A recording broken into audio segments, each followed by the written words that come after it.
Before starting, do consider subscribing. Click the like button if you liked the video and comment down your suggestions after you have watched the video. Thank you. Now let us start.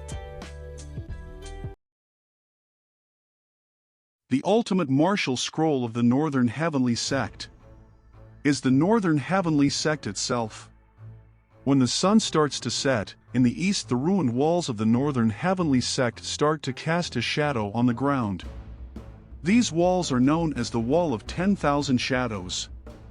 The mysterious patterns on the walls turn into writings when drenched in the sunlight, and these writings were based on a forgotten language from the Lower Moon Kingdom. The Wall of 10,000 Shadows was built by the first sect leader, Jin Mu-Won, and contained all his writings. And this continued all the way down to the Fourth Generation Sect Leader Jin Kwan-Ho. For this reason, only his father made him learn the language of the Lower Moon Kingdom rather than practicing martial arts at an early age. To these people, the writing on those walls may merely look like ancient engravings. That is because it was intended for Jin only to be the only one who can read the language of the Lower Moon Kingdom. Because of this reason, it may seem like he is simply wasting his time being up there. So, Jin hopes that those guards continue to believe that. No, Jin has to continue making them believe that. The combined teaching of the previous sect leaders was all written there. He still had a long way to go before he could completely learn the ultimate martial art of the Northern Heavenly Sect gathering of the 10,000 Shadows. As long as Jin is being watched by the Central Heavenly Alliance, he can't bring any unwanted attention to himself. He needs to keep everything hidden and patiently wait for his chance. While on the roof, she sees someone coming towards the sect. It looked like a horse. So, he gets down to see it was Mr. Huang. Huang Qiol, a former warrior of the Northern Heavenly Sect. Self-defense was the extent of his martial arts, and as such, he was the weakest warrior in the Northern Heavenly Sect. However, nobody could match his loyalty and devotion to the sect. After leaving the Northern Heavenly Sect, he worked as a wandering merchant and would do his best to bring supplies for Jin Mu-Won. Huang Qiol was a lonely orphan who never had any talent in martial arts. While all the other sect rejected him, the Northern Heavenly Sect accepted him. The sect leader, Jin Kwan-Ho, did everything he could to train Huang Qiol the basics of martial arts so that he could at least protect his own body. Huang Qiol had never forgotten that kindness. Due to this reason, while everyone had left and moved on from the Northern Heavenly Sect, he was the only one who continued to do everything he could for Jin Mu-Won. Huang greets Jin and asks how he was doing. Jin Mu-Won tells Huang Qiol that he is doing well, as asks Huang his condition. Huang that he is doing good as well, stating that Jin had gotten a lot taller than the last time he met him. Jin thanks Huang for coming to see him again. Huang sees Jin's wounded finger and asks if the new guard hurt him again. Jin smiles and tells him that it was not them and there is nothing to worry about. He says that he hurt his finger by blacksmithing. Huang hopes that Jin is not lying to him. Jin then changes the topic and goes to the cart to see what Huang had brought for him. Jin then gets serious and tells Huang that he should start living for himself, as Jin is already very thankful for what he has done till now.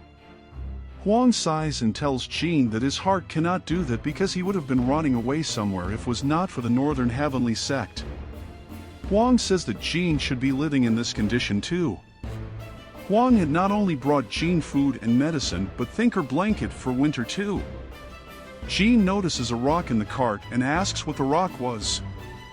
Huang tells Jin that he got that when he went to a place called Unnam, aka Southern Clouds.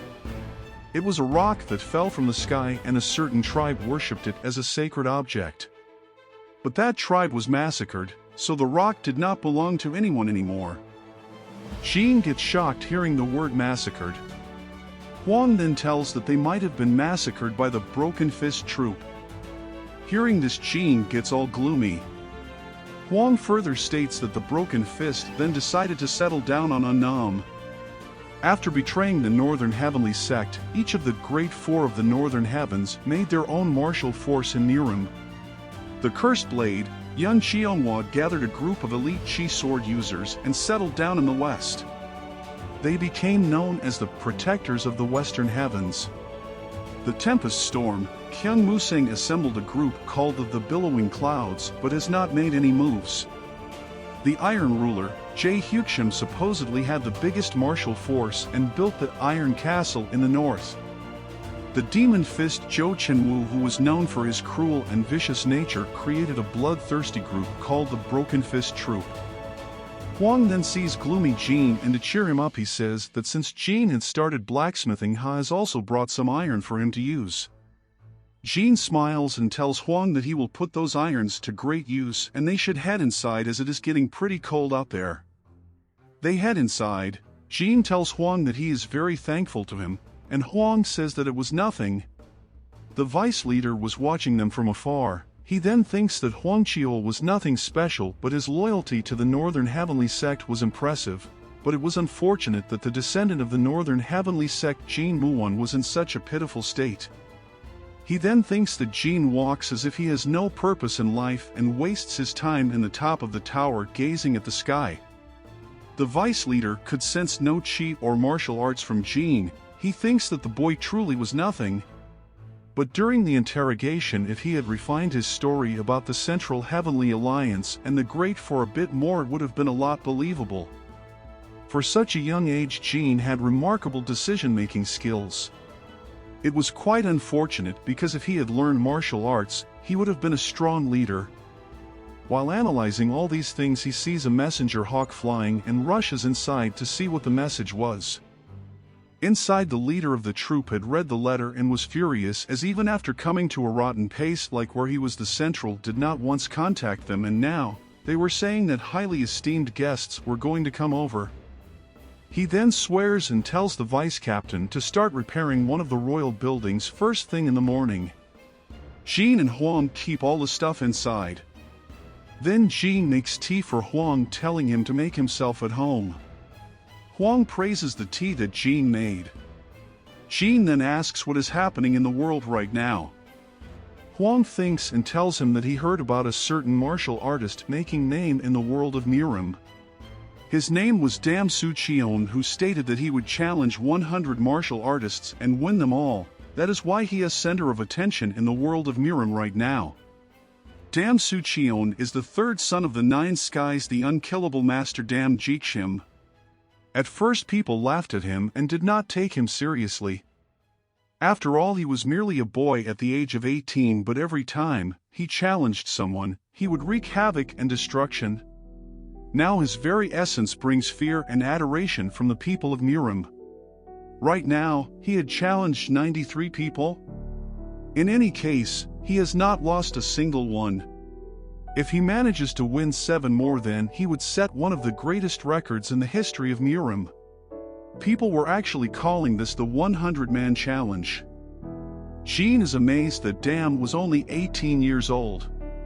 At the rate he was going, Dam will most definitely become a formidable pillar in the world of Mirim. And according to rumors, he was apparently heading north, and a lot of sects in the north were quite nervous right now. Jin thinks that he was impressive and asks if Hwang has any other news. Hwang thinks, and both of them talk all night. The next day, Jin insisted Hwang to stay and rest a bit. Hwang wanted to, but he could not. Hwang then tells Jin that he would be back after the winter and asks Jin for forgiveness for not being able to help him more. Jin says that is not true and what he had done was more than enough. Hwang then gets on his horse and leaves.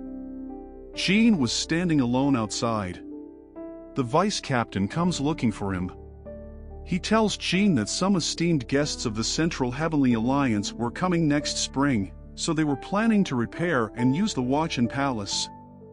Jin tells him to do whatever he wants, as that building had long since been abandoned, so it did not really matter. Jin then leaves after saying that. He then leaves thinking of something. He then looks at a building, it goes there. He goes inside and sees some marks. He was thinking it was just then he is attacked by a knife. Then with the knife in Jin's throat, the wielder asks who he was. It was a woman's voice. Jin then tells that is what he should be asking. The girl says that she asked him first.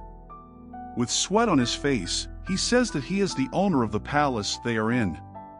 The girl then asks if he is the descendant of the Northern Heavenly Sect. Jin says yes and asks the girl who she was. While she was telling who she was, she suddenly faints and falls on the ground. Jin was totally confused. Thank you for joining us in this recap journey. If you liked the video, don't forget to hit the like button. Comment if you have suggestions, want more of the series.